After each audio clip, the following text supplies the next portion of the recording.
the book of Genesis, the book of Bereshith, evolution versus creation. Now I know that you don't have all of you have that. Marilyn, would you mind going and getting yours out of there? You're not going to use it and let them use it, please. 2 and verse number 5. 2 and verse 5. We call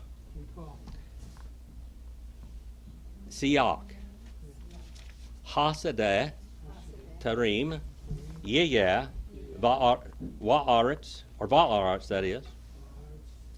We call Esev, Hasidah, Tarim, Yismath, He, Lo, Himter,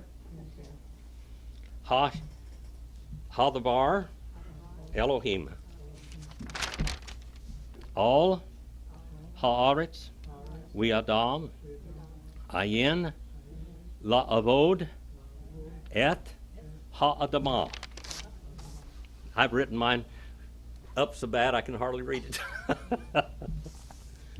I can hardly read it. We call. What about that word we call there, Pam? Tell me about that we call.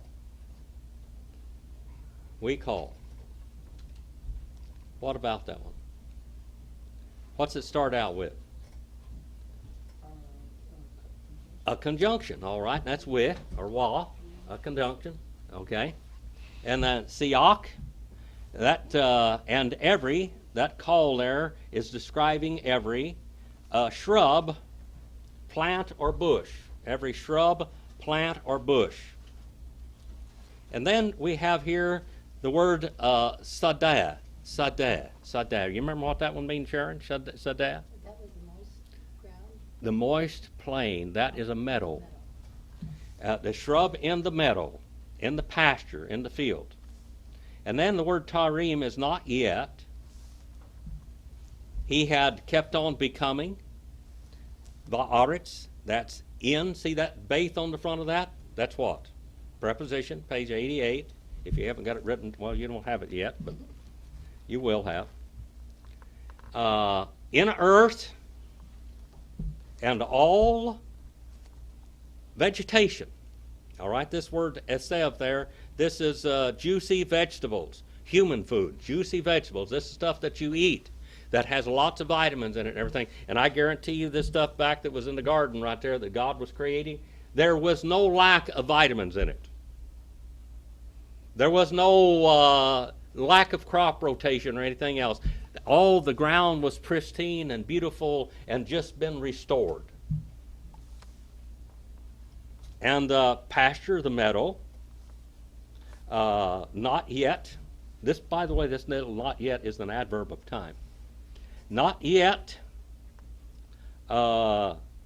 kept on being in this state, kept on being in this state, or kept on being sprouting forth, because he had caused Jehovah Elohim. What does Jehovah mean? He who shall become. All right, remember that. He who shall become.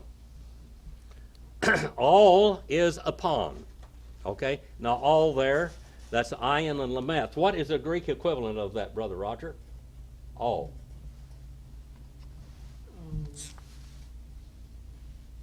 Epi. Epi. Upon. Page 153 and 54. Upon. Haaretz, the earth. And then we have and Adam. We Adam and Adam, not to work or to till. And that's cal infinitive construct.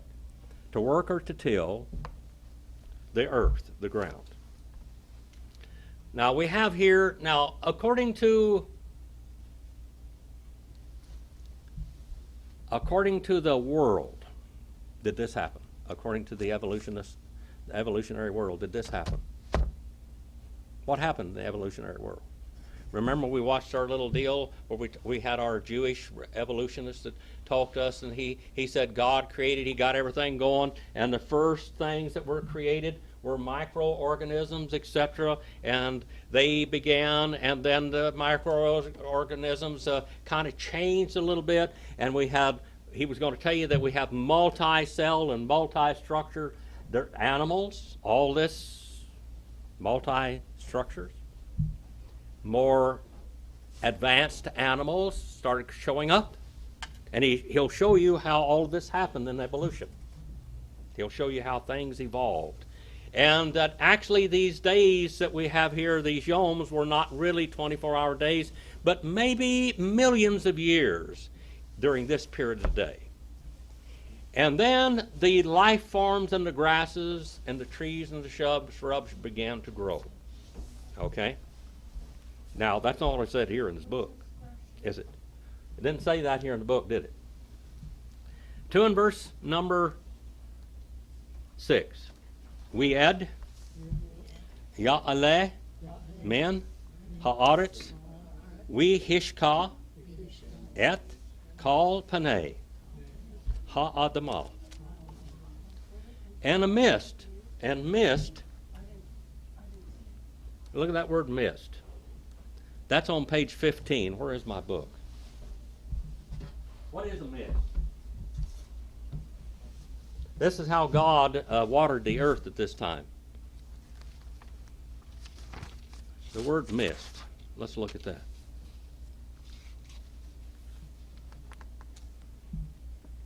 Mist.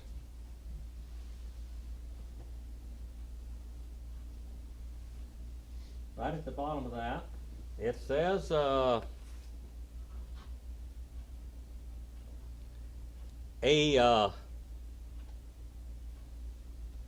high vapor, highly concentrated. This is what we call humidity, isn't it? High humidity. The humidity was so high that drops of water were being caused all over. Okay, drops of water. This mist, and he kept on causing to go up out of the earth. This humidity. How many of you ever got up real early in the morning and saw all the dew on the ground out in the pastures, especially? You didn't have to wake up out on them drilling rigs, did you? You were there already. A mist he kept on causing to go up out of the earth. Now, this is, how does that happen? Plants absorb. I want you to see this in just a minute. First of all, here's the earth. That's the atmosphere. That's the ocean and the sky. Here is the earth right here.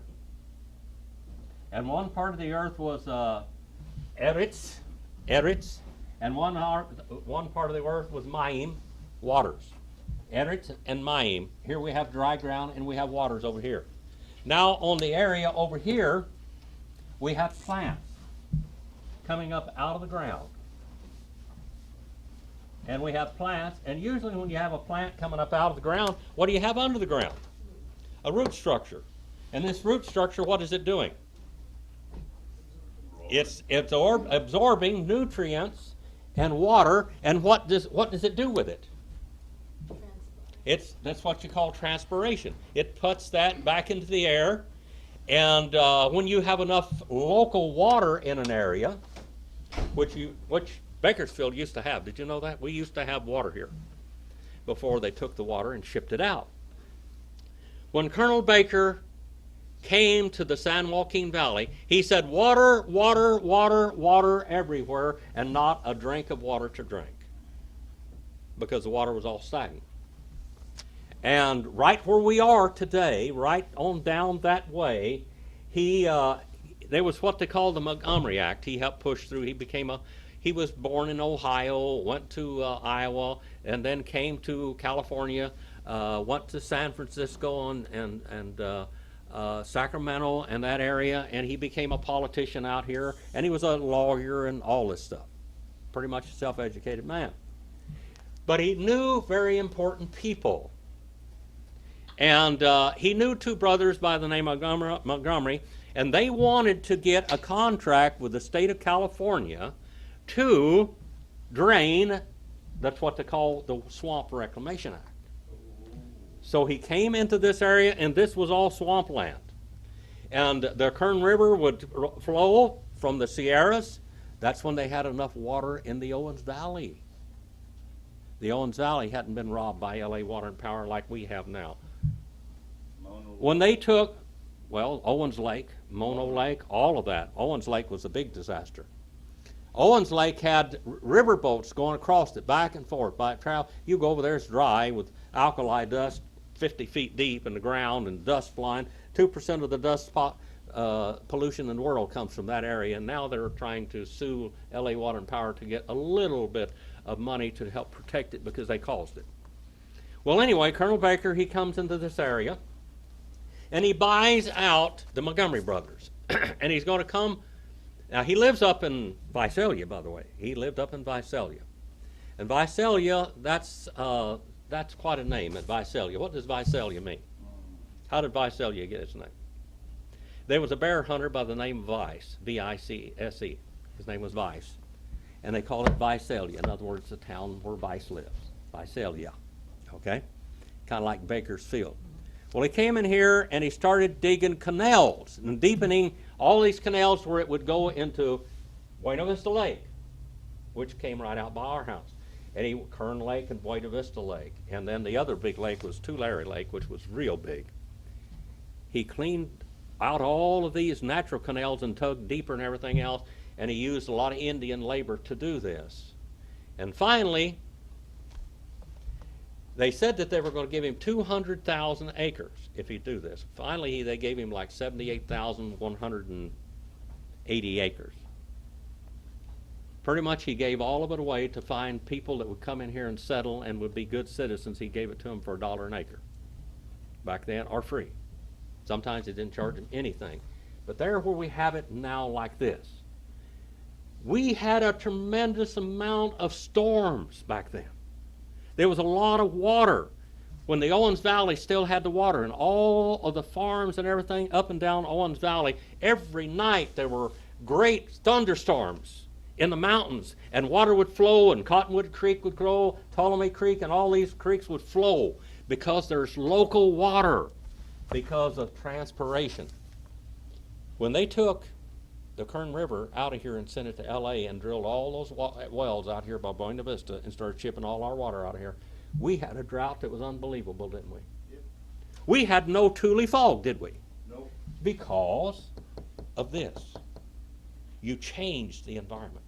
You changed the environment, and it changes. People change the environment.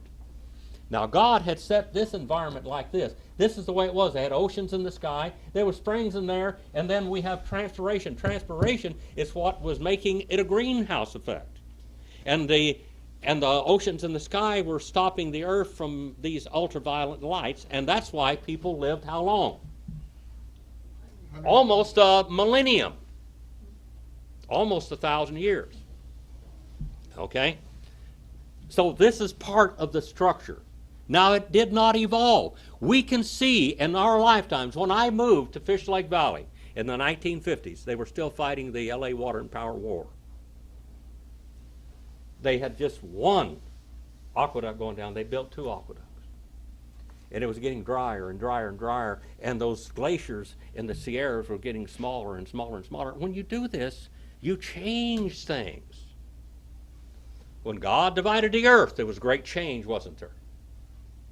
And the science calls it the continental drift theory. We're going to get there.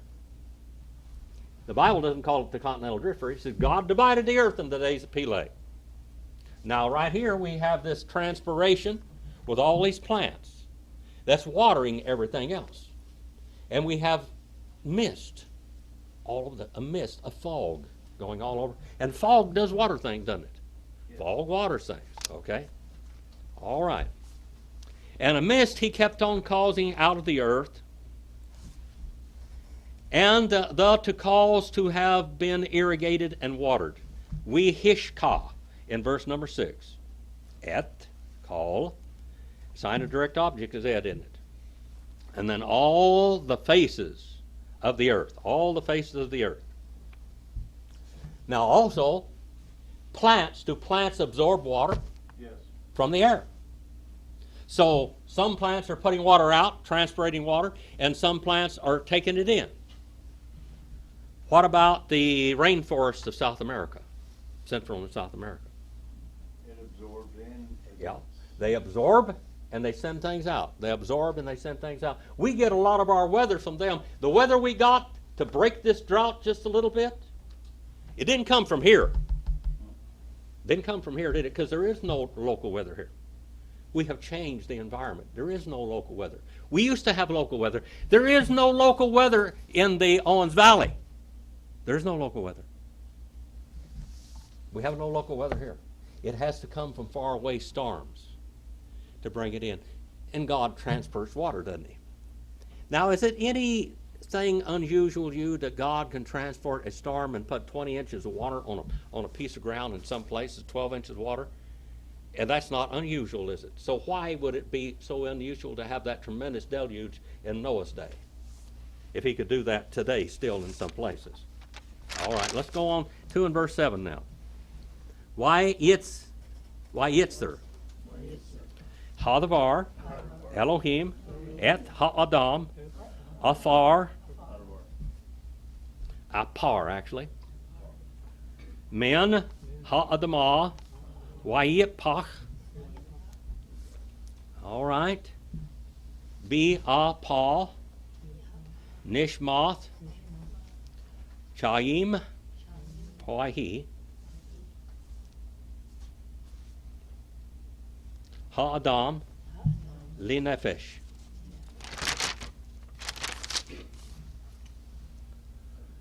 And he formed Jehovah Elohim. He formed. Look at that word here, formed.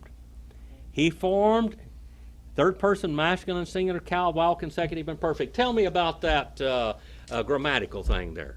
Third person masculine, singular, cal, vowel, consecutive, and perfect. What about it? He did it, and he kept on doing it. He did it, and he kept on doing it. Jehovah Elohim. Here we have the name Jehovah Elohim, don't we? Why do we have this name Jehovah Elohim? Man is on the scene, and man needs a redeemer even yet. He hasn't fallen yet, but he's going to need a redeemer. Et ha'adam. The man.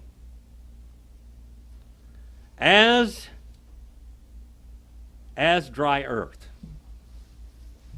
and to become dust. As he created it, to become dust. As he created it, as he created dust, to become dust. With proceeding to the ground. To proceed to the ground.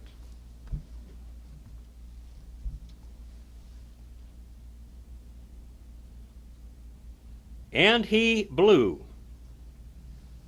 And he blew. Look at that word. Wayipach. Wayipach. And he blew. What would that be in Hebrew, in Greek? What would that word be? We got the word pneumatic in English out of that word. That's pneuo, isn't it? And he blew.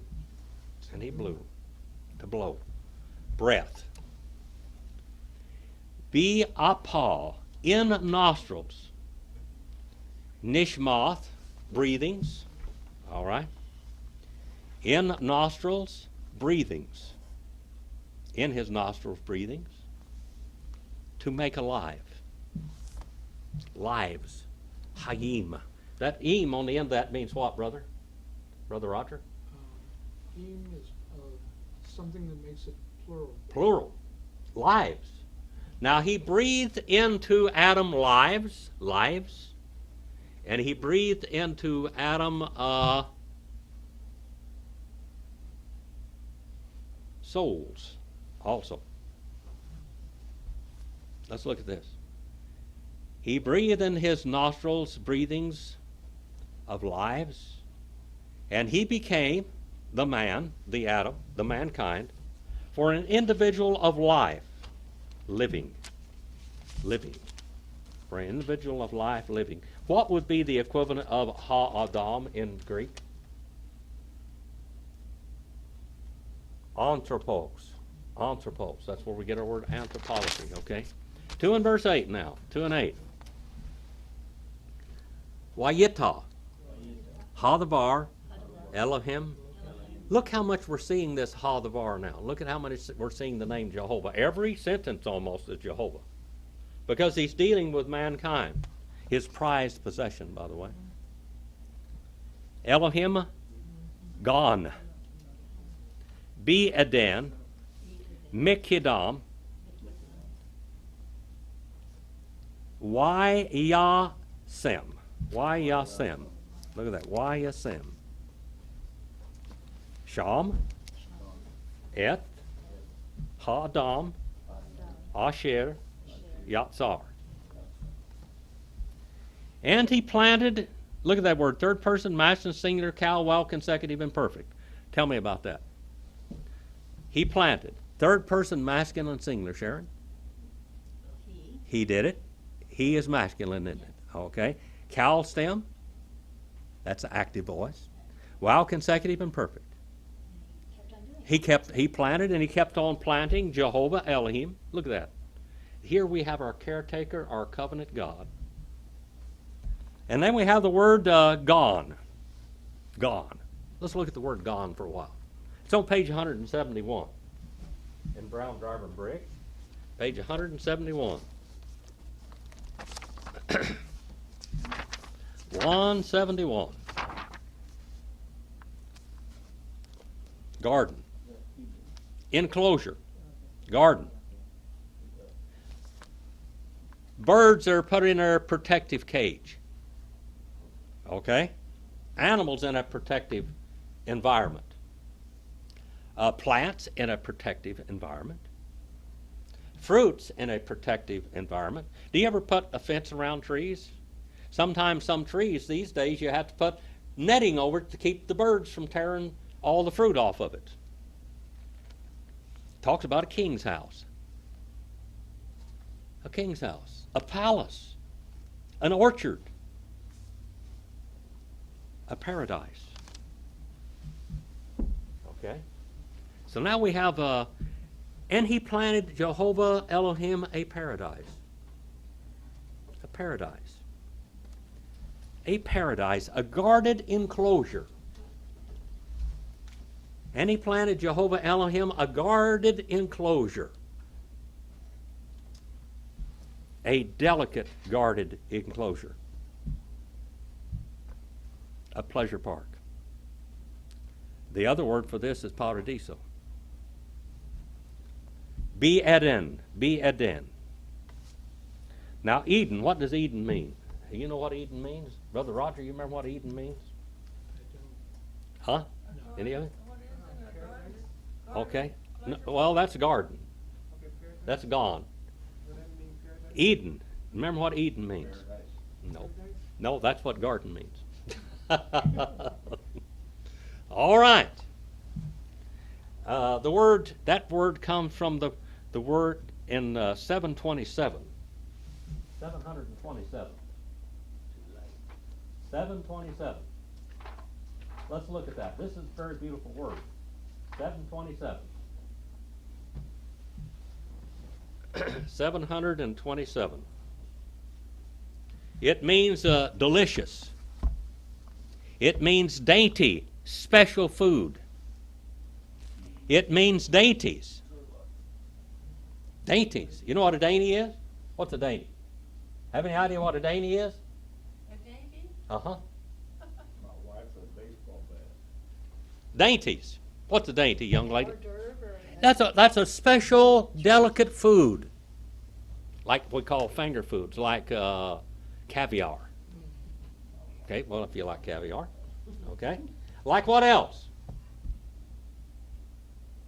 Like shrimp cocktail, you know. Lace, What? dainty lace. Dainty foods. Dainty foods. Baklava. Yeah. Special. All right. Dainties. Now let's look at it in all these ways. And he planted and kept on playing Jehovah Elohim, and remember now why Jehovah Elohim's on the scene. The name Jehovah Elohim because he's our Redeemer God. In Delight. There was a place called Delight, Arkansas. My stepfather was from Delight, Arkansas, and so was Glenn Campbell and his family. They played music together. Well, in Delight, Arkansas. named after this place right here. Eden means delight. Eden means pleasure, pleasureful. It means delicacy. It means delicate living. It comes from the word in Greek is hatruth. Hitruth. It means luxury. In James 5:5, and it talks about people living in luxury. This is a king's palace, people. This is a palace. This is a pleasure palace. This is a palace. This is paradiso. This is a pleasure palace. This is a garden, a guarded pleasure park in paradise. And this paradise is the throne room of Adam. This is the throne room of Adam. From east, Mekadem. What does the east mean? What does that little mean? Mekadem. What does that mean? Do you know, Brother Roger? Do you remember? Sharon? I mean, not Sharon, but Pam? You remember what that means? East. What does east mean? That's the front of the world. East is the front. The front. East is where the sun comes up, isn't it? All right, it's the east. That means the front. East is the front. And he put Yasem. It comes from Shem, and that means the place to put a pillar or whatever. Third person masculine, singular, cal, wild, consecutive, and perfect. There, Sham, there. The Adam, whom he had fashioned and formed and molded. Adam was created by God from God. He created him as he created the dust of the ground to become dust. Why? That's where he's going to return. That's where he's going to go. He didn't come from dirt, but he's going to go there. He's going to go there. Now, everything in Adam's life would come from the dirt, wouldn't it? All of his food would come from the earth. He would be very, very related to the earth because the earth came from the same place that Adam did. And Adam is going to go to dirt. He's going to go back to the ground. He's going to go back and he's going to fertilize the ground one of these days in about 1,000 years nearly. Almost 1,000 years, 900 and something years. And he placed there the man, whom, Asher. That's a little relative particle. He had fashioned, he had formed, and he had molded.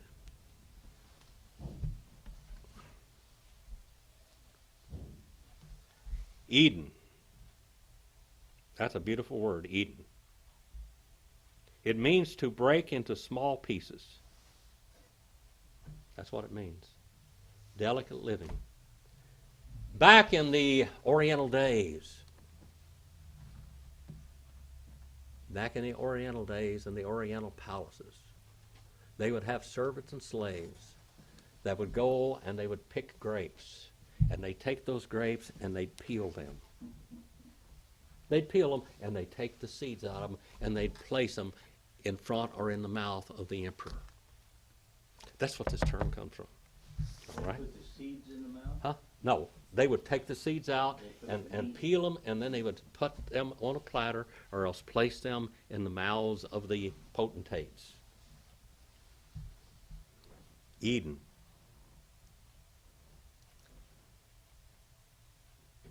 To break into small, delicate dainties. To live a king's life in luxury. Luke, the 16th chapter, talks about a man living in luxury, doesn't it? His name was what? What was his name? Dives, or Nineveh. Luke, the 16th chapter, talked about him. He was living in luxury, and there's a poor old boy named Lazarus that living out there in the gutter, wasn't he? Lazarus was in the gutter, and this guy was living in a palace, a paradise, a man-made paradise. This is a God-made paradise here.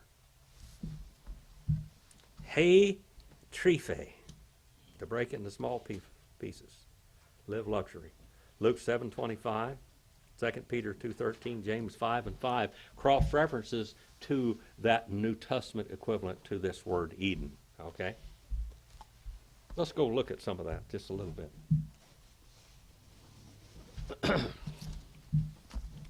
Luke 7:25. Katalukon. Luke 7:25.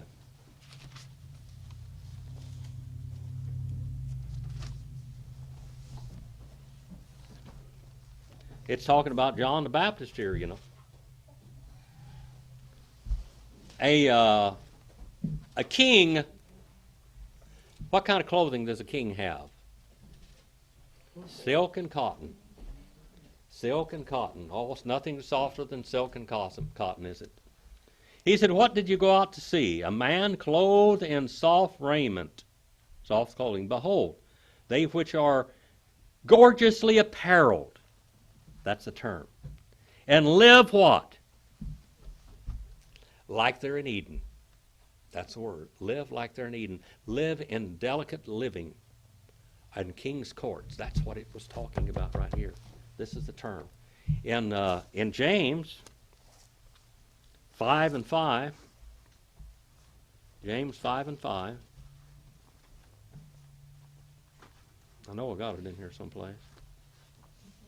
This old Bible's wore out, like me. James 5:5.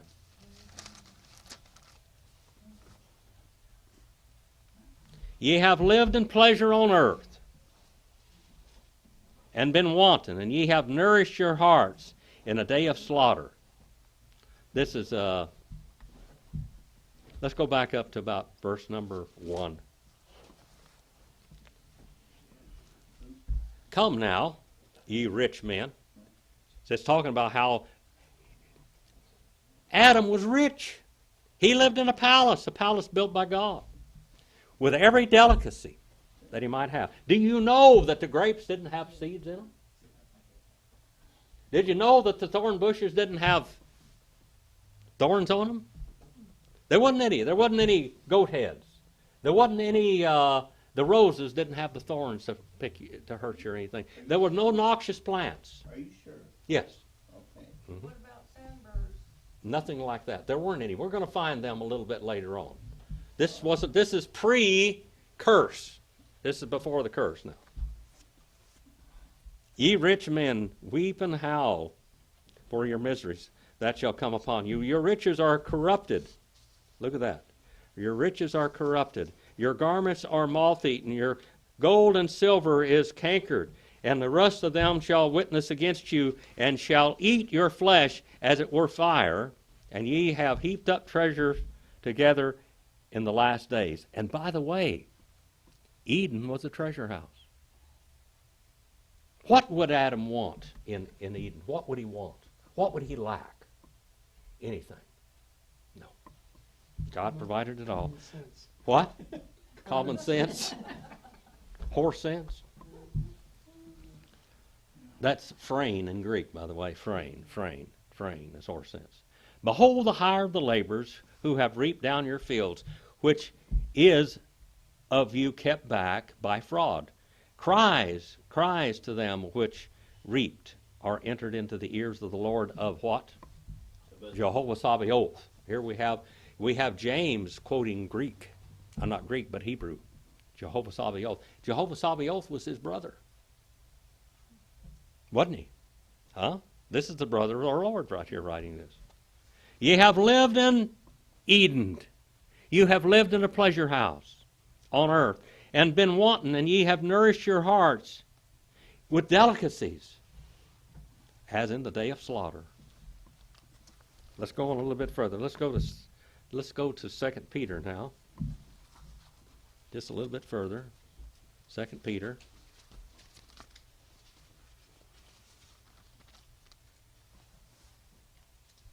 Second Peter 2:13. 2:13. We're thinking about the word Eden, the word paradise. And you shall receive your reward of unrighteousness, as they that count it pleasure to rot in the day of time. Spots that are in the blemishes, sporting themselves with their own deceiving, while they feast with you. See that word feast? That word feast there means feast on delicacies. King's food, royal dainties. All right? So here we have what this little town is talking about. This is a little town. This is God's camp out in Eden. It is a king's life, because Adam was the king, wasn't he? He was the king, and he was the master of the whole cosmos right there. And that's his throne room now. This didn't evolve, by the way. God created it. 2 and verse 9. Why Yachmak? Hadavar Elohim. Again, every verse has got Jehovah God in it, doesn't it? Men, Ha'adamah, Kal Eretz, Nekmad, Li Mareh, We Tov, Li Makol, We Etz, Ha Chayim. Betuwek, Hagan, Weetz, Ha Da'ath, To Wara. Wayachmak. And he caused to sprout, and kept on causing to sprout. Third person masculine singular. Nephel, that's the causing, passive voice. Nephel, wow, consecutive, imperfect. This comes from 855, page 855. And he caused to sprout Jehovah Elohim from the earth, from the ground, every tree. Kal etz, every tree. Every tree. Look at this. That is beautiful, desirable, just admirable, being desirable, to look upon as beautiful, for appearance. Now he decorated this garden. Now he decorated it. Have you ever decorated your house? Decorate your yard? Decorate it with beautiful things. God is beautifying this pleasure palace. I did kill some weeds. All right. For the appearance, for the vision. Li mare. Look at that word. Ra is from that. That means to see. For looks. And good. For food, for eats. To, from, eats is what it literally says there. We got the preposition lameth, we got the preposition man, and then we got a call, which means what? Grub, victuals. To eat. Yeah. To, from, eats. Everything from these trees are good to eat. All right? It's not noxious, not toxic or anything like that at all. They're good to eat. And tree, look at this one, ha-chayim. What about this ha-chayim there, Pamela? What about that word? What about that ha-chayim? Brother Steve, you know anything about that word? I think she's got Greek. Huh? How about tes zoes? Tes zoes. That means of life. The tree of life. The tree of living. This tree here, you ate this tree, you would never die. You could get 82 years old and still be young. Oh my, What do you think about that, Brother Steve? still hurting. Horse tried to beat me up today. My neighbor came over and wanted me to help him get on this horse. That horse wasn't cooperating at all, so I got jerked around a lot. Big 17-hand almost horse, big horse. Hard to hold one of them still. The tree, the Zolon, of lives, the tree of lives. Now, according to Jewish tradition, the lampstand in the temple and the tabernacle represented this tree of life to them. It represented the tree of life. The law, they said, is the tree of life.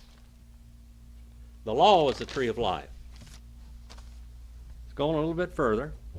Bitoek. In the middle, in between the garden and the tree of the knowing. Oh boy, now here's the dangerous place. Here is the only dangerous thing in the garden, besides volition. That's real. That sovereignty was really dangerous, wasn't it? The most dangerous gift that God ever gave to Adam was his sovereignty, because he could do what he wanted to. He could play with this tree here, even though it wasn't his now. And in the middle of the garden, the word garden means what? Hagan. Paradise. Pleasant. Pleasant. It's a pleasant place. It's a guarded pleasure park. This garden is. Who's supposed to be guarding this garden? Adam. Thank you, Brother Mike. You got A+. Adam's supposed to be guarding the garden, isn't he? Because Adam's what? This garden is his what? It's his throne room. So he's supposed to be guarding his throne room. In the Oriental despot, ruler, when somebody walked into the throne room, they had to do what? They had to crawl in. They couldn't even lift their eyes to see that person. That was dangerous, to lift their eyes to the face of the ruler, of the king, of the prince. And the garden and the tree, we-ets, now that looks just like the other tree, we-ets. We there is conjunction. Ets is this tree. Ulon. Ha-da'ath. That's knowing. Nostone is what the Septuagint equivalent is here, the tree of knowledge. Tov, wa'ara. Wa'ara. Good and poneru. What's poneru in Greek? You remember what poneru is? Perverted. Perverted, twisted. The knowledge of good, wara, and evil. Wouldn't that be nice if you weren't infected with that thing that happened right here? Wouldn't that be nice, Brother Mike, if you weren't infected with this? This morning I preached the 5,500th message that I've recorded. I know I've done more than 6,000, but I have down on paper and on recordings many of the 5,500 messages that I have preached. That's all the same message. God is good and man is bad. And God, in his goodness, reached down to man through Jehovah, God's Son, and takes us by the hand and tries to lead us through the minefields of life, the minefields of life. Man knows right from wrong today because he ate from the tree of this. Adam didn't have this problem, did he? Adam didn't have the problem. He didn't have a bad conscience yet. How would you like not to have a bad conscience? Wouldn't that be really neat? Just like to know right from wrong. Yeah. Well, he knew what right was. Wouldn't you just like to know what right is? That's what I mean. That's What just is to it? know right. Just wander right on to right. That's good. One of these days we're going to be like that again. We're going to do that one more time. One more time. 2 and verse 10 now. 2 verse 10.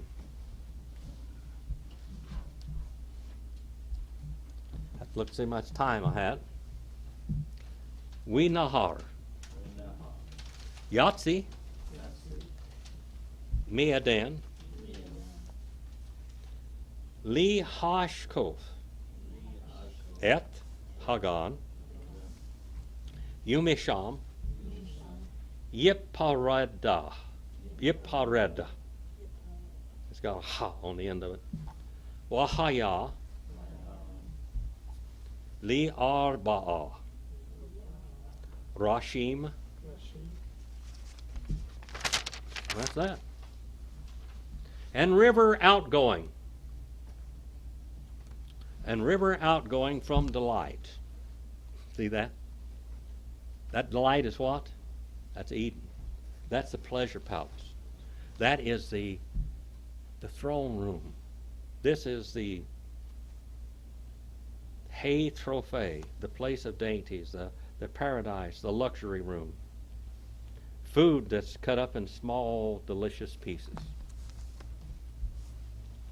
To cause to irrigate, to give to drink. Et, sign of direct objects. Ha-gan, the garden. The garden is what now? We have Eden. What is Eden? That is the pleasure place. And then the garden is what? That is the park. That's the guarded park. The garden is the guarded park. Eden is what's inside of that guarded pleasure park. That's all the delicacies and beautiful. That's all of that beautiful stuff around here. Now, was the earth, had the earth been exposed to evil? No. Huh? Yes. Had the earth been exposed to Yes. it? Say that again, brother. Yes. Yes. The earth had been exposed to evil. Was evil lurking?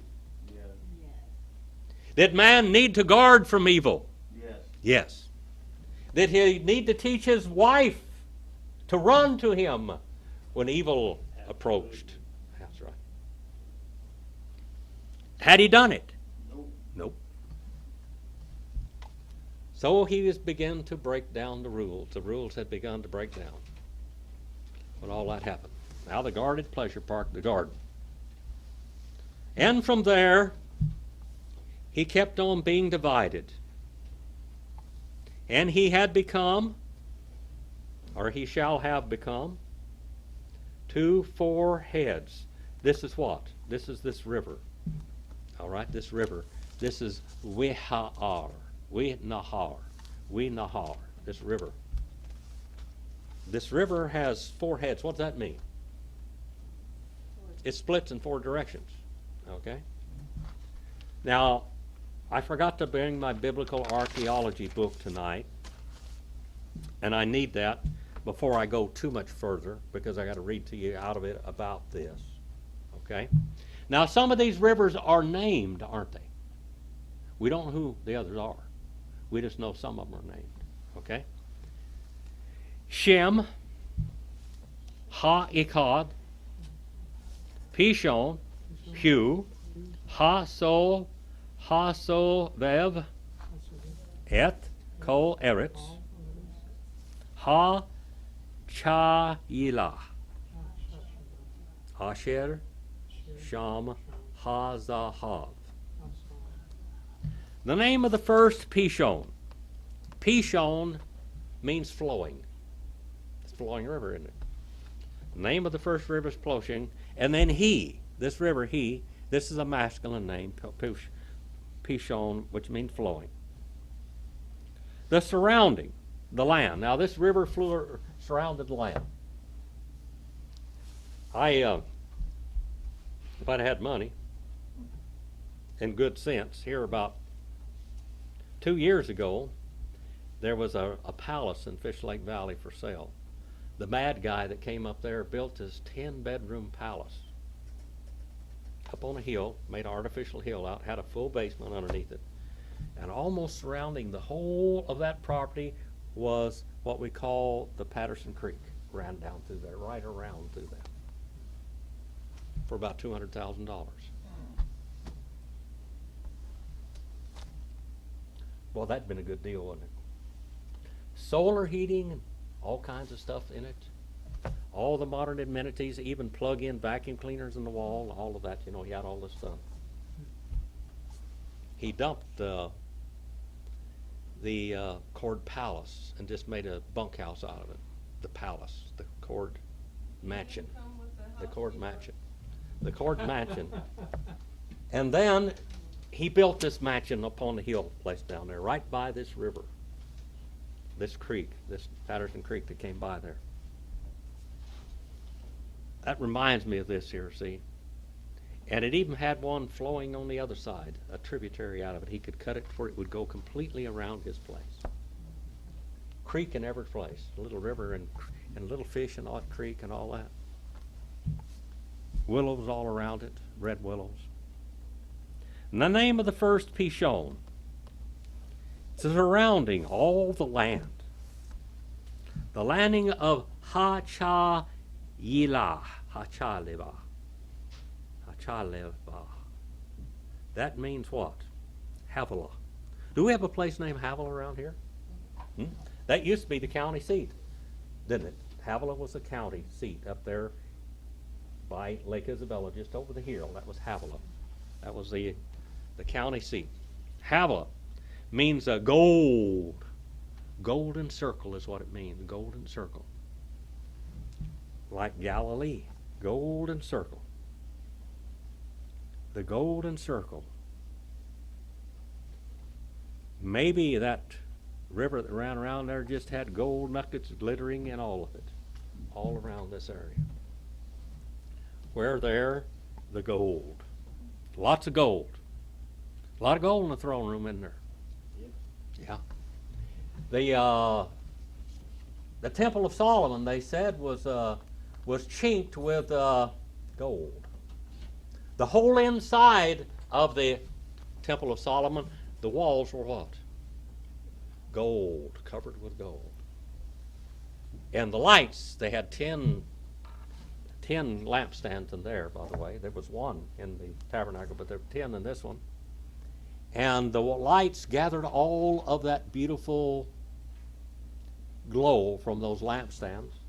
And there were 7 lamps on each of these, so there were 70 candles, basically, in there. And I want to show you just a little bit about this. We're going off a little bit, but what we're doing here is we're kind of looking like heaven. Eden was kind of like heaven.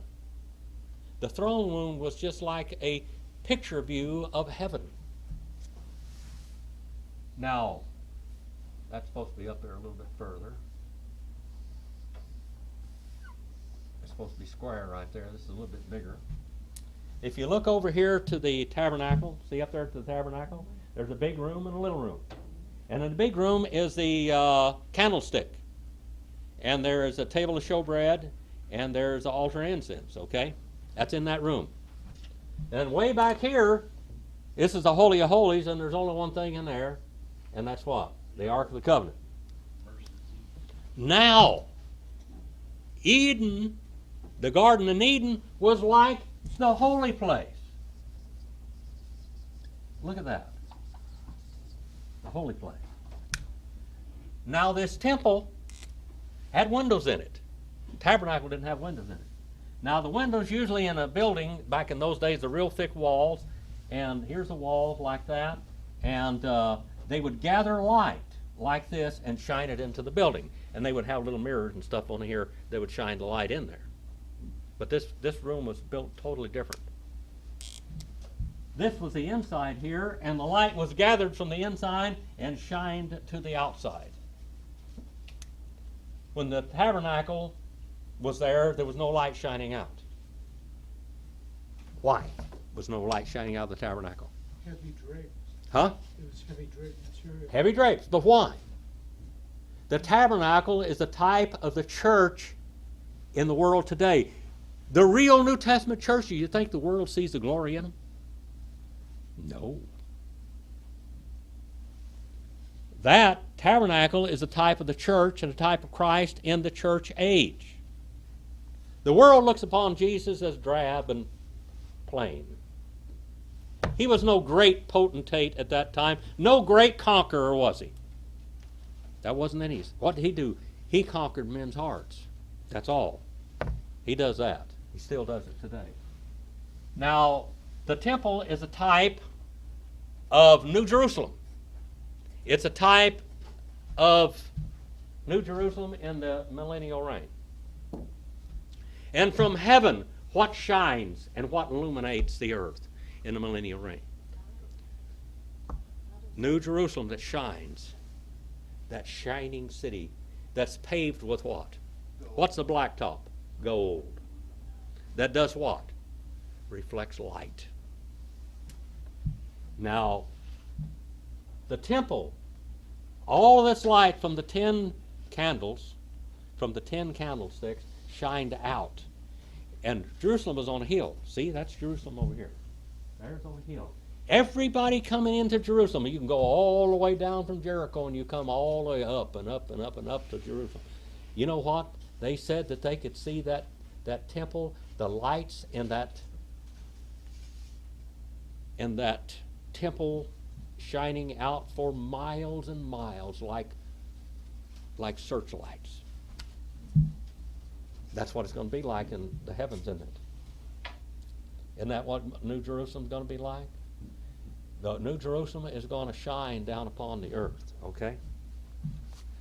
So here we have this little beautiful place that God planted for Adam's throne room. Couldn't be prettier, could it? But it had a danger thing. It had something dangerous in there. It had a dangerous door. Don't come through this door, danger inside. You know, people have their doors that say danger, danger, danger. Don't touch this. Even don't touch the handle. Don't do that. 2:12. 2:12. Uzahav. Haaretz. Hahiv. Tov. Sham. Ha Bedelach. We Evan. Ha Shaham. And gold, the land. Look at that gold. This place is this speckled like a. This is God's jewelry store. You ever gone to a jewelry store? Everything in there shining, and all the diamonds. You know what? There's diamonds all over this place. There's all types of precious stones just laid all over everything out here. Just laid everywhere. Precious stones. God's jewelry store. On display. And guess what? Everything's free. Everything is free. No price tag.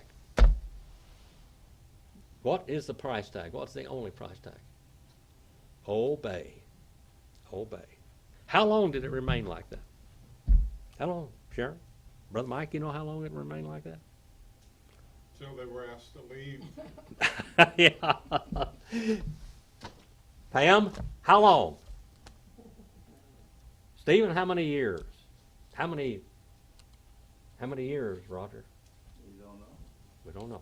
Doesn't say that. That's the answer. How about 3 days? Oh, doesn't that just make you, that just shudder? How about 2 weeks? Oh, 6 months? How long did Adam live in this pleasure palace? In this beautiful place where everything was free and all the jewelry, all the throne room. You read the Ezekiel and you read Isaiah and talk about this throne room there. It was like that when old Hillel was there too. And the gold and the land. Look at that. Very good. Tov. Very good. That's like agathos. It's kalos in the Septuagint, but it should have been agathos. Agathos is a better, higher grade of good in it. Kalos is just good, but agathos is spiritually good. Who planted this garden? God. So was it spiritually good? Perfect. Shem. Now we have this word ha-bedalach. That's bdellium. Bdellium. It's an odorous, transparent gum, the color of gold, like yalla manna. It's gold in color. And stone, black, onyx, carnelian. Carnelian, this onyx back then was not black. Our onyx today is black, isn't it? This onyx back then was the color of flesh, flesh-colored. What was it, the color? Flesh-colored. Oh, It's kind of a reddish, pinkish color. This onyx was not black like our onyx today. There is onyx today. I've seen onyx that had red in it, but this onyx was red color. The rivers of delight, the color of gold, the color of manna. And now we have an old Assyrian loan word, this onyx, carnelian. Now I have written down here Phocis, Araxes, the Bes, Singa, the Indus, the Ganges, the Hiphasus, the Nile, or the Goshef. These are all guesses about this river. I want to read to you from the archaeological Bible from that. And I think I'll quit right there because I don't want to go any further. Yes? So I was a little bit confused. It sounded like the rivers came from the head, not that they were going out through tributaries. Yeah. There are all kinds of ideas that there was a headwater and that they flowed in different directions out of the headwater. They think maybe Eden was not too far from Mount Ararat. Okay? Now, if you go to Syria, they'll tell you right there near Damascus was where Eden was. If you go over in Babylon, they'll tell you right close to there is where Eden was. But we don't know where Eden was because the earth has changed so much since then. Right up there by Visalia, Right up there by Visalia, huh? Porterville. The Eden here, now there is a tremendous amount of glacier water coming down out of the Ararat. Have you been? You've been over there, Brother Mike? You haven't been in that area? You're right there. Yeah. Well, when I flew high over the Mediterranean toward the coast of the Mediterranean, you could see Ararat way over there, tall with clouds on top of it. Tall mountain. It's high, real high top mountain. And that's where what's up there on Mount Ararat? That's Noah's Ark. They say the ark. Yeah, the Ark of Noah's Ark. That's where the Bible says it lit, okay, on Mount Ararat. And there have been a lot of pictures of it over the years because of the glaciers. Sometimes they break and go, and they've seen them. There was Russians that took pictures of it at one time, they say. But that may be where this whole headwater came from. The Rosh, the headwaters, came down there, and they split in 4 rivers. And it talked about completely surrounding this land. It could be like in the area where Nineveh was. Okay? Isn't Turkey pretty close? Yeah, that is Turkey. Where, Yeah. yeah. Well, don't they mention the Tigris and the Euphrates? The Tigris and the Euphrates are down. Well, it goes all the way from the Euphrates comes all the way up into Nineveh, doesn't it? Goes right by. There comes the headwaters. Go all the way down into the Persian Gulf, to Persia, which is modern what? Iran. All right.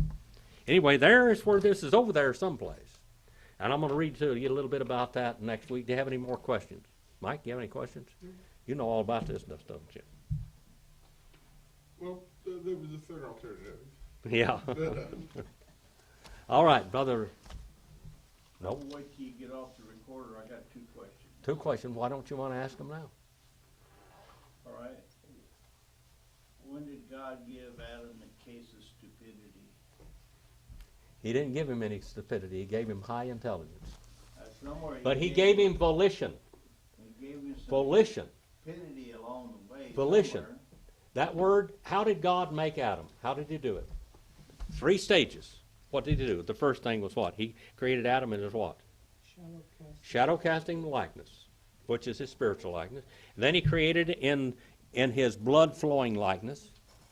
That's his physical likeness. And then he created him in his what? Sovereign likeness. That's where all men are sovereign. They have volition. There's your stupid thing right there. It's not stupid. What is it? Sin. It is choice. Sometimes choices can be made stupidly.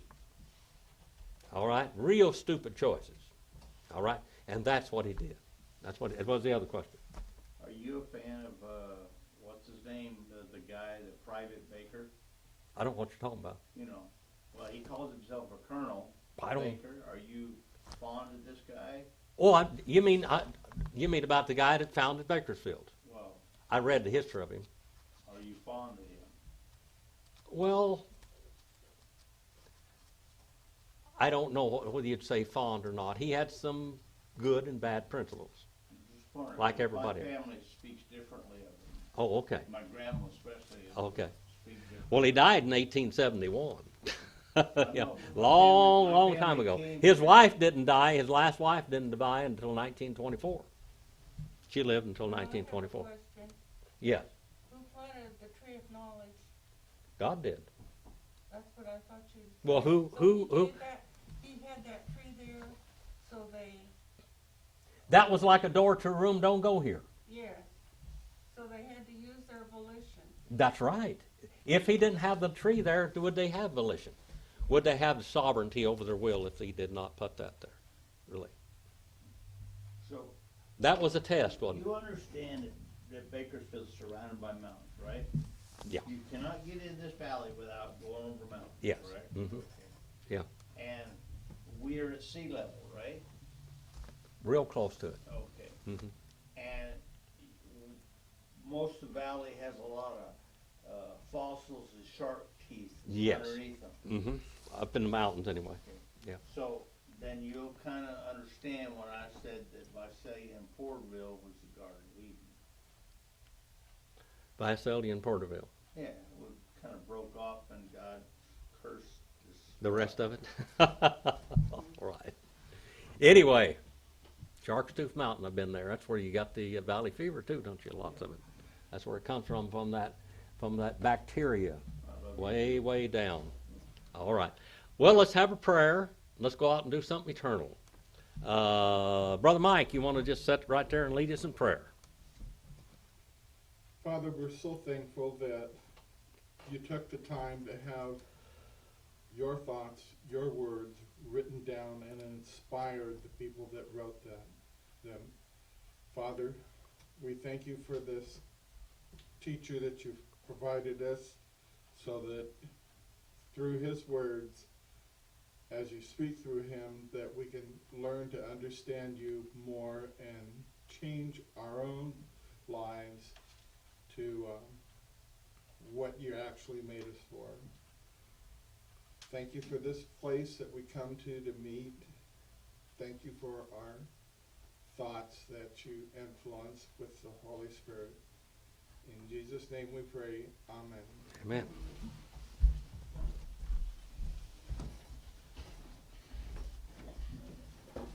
Steve, what do you think about the current Army Cup?